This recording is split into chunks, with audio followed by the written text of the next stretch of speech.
Mania, and today I want to show you how to create these beautiful flowers.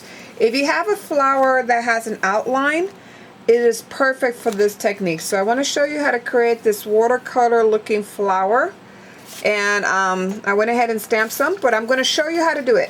What you're going to need is some watercolor or water soluble markers. These are watercolor markers that I got at Michael's with a 50% coupon some time ago, and they work pretty nice.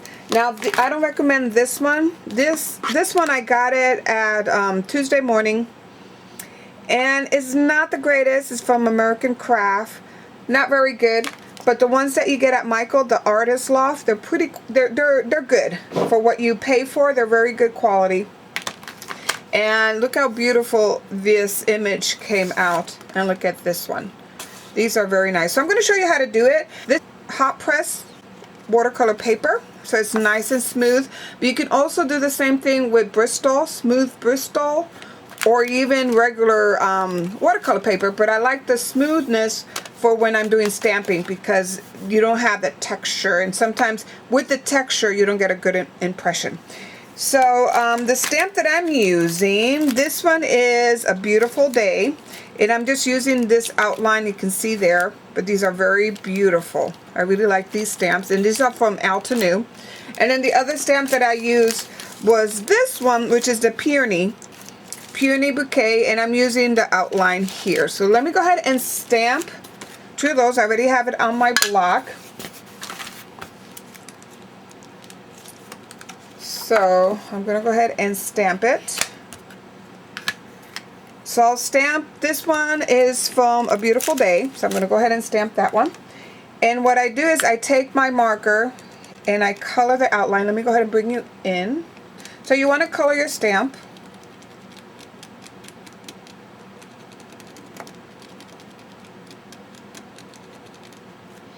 And then I'm going to go ahead and color the center with some brown.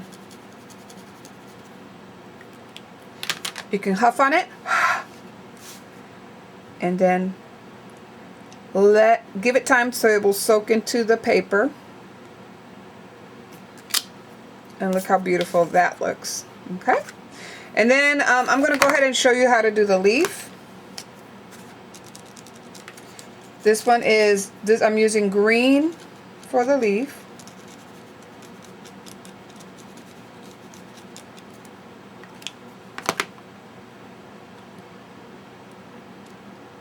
Go ahead and stamp that.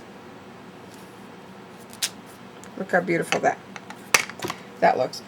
So I have this palette from Artful Impressions, but you can also use an acrylic block, whatever you have. But I usually have this one for my markers. So you're going to go ahead and take the marker that you use to stamp,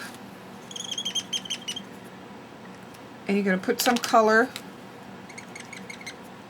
on your palette. And I'm using 3 colors. Then you're going to use a small little paintbrush, and this is a number 3 round. And you're going to wet, and see, when you wet your petal, because it's watercolor marker, notice how the color is transferring a little bit. See that? Look how beautiful that color is transferring. Okay, so then you're going to take a little bit of this color and you're just going to drop it in.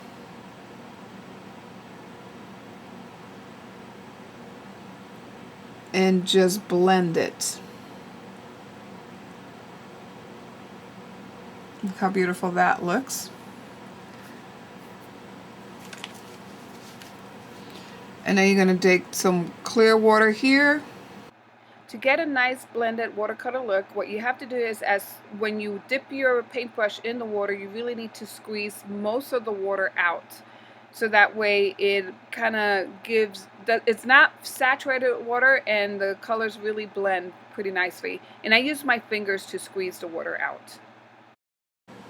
So, and then you keep doing that until you get something that looks like that. Look how beautiful that is. Look at these. I did the same thing. So now I'm going to show you how to create that. So you're just going to take your paintbrush almost dry. And you do the same thing, and then what I'm doing is I'm combining two colors to give that shade for my leaves. And so that's how you get these wonderful, beautiful flowers. Look how beautiful these are. And you can even go over it with your color pencils if you want to give it a little more intense color. You can go over it with your color pencils and it really comes out pretty nice. So I hope I gave you an idea of how to create some flowers that look like watercolor flowers with your watercolor markers. Thank you for watching. Bye now.